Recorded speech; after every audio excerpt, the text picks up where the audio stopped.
toban ka mid ah beenaha aan xad ka lahayn ee uu sheegay daawo. waxaan idin sheegaynaa Soomaaliya muddo 4 sano ah inay ka hormarayso dowladda Afrika. waxaan xaqiijinaynaa muddo 2 sano ah shabaab inaan dalka ka ciribtirno. waxaana saaran oo tahay magaaladan aragtaan oo burbursan 4 sano gudaheeda inaan ka soo saarno magaalada ugu nadiifsan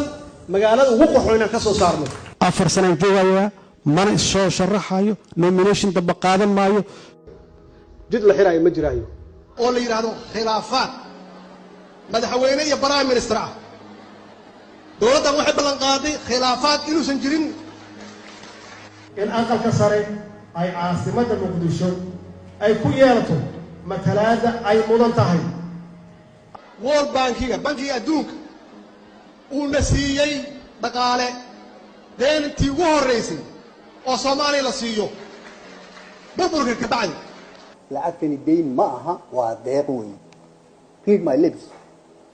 aniga ciidanka hadda isku haleen waay Soomaaliyeed oo aan tababaran waay 4 sano waa inta ugu sahlan ogow maxaa adiga nabadgelyo guud iyo shacab guud nabadgelyadiisa xagee ka keenaysaa adigii baa isku haleen waay ciidankii Soomaaliyeed waxyaabaha ay qarxiyeen haday yihiin hoteelo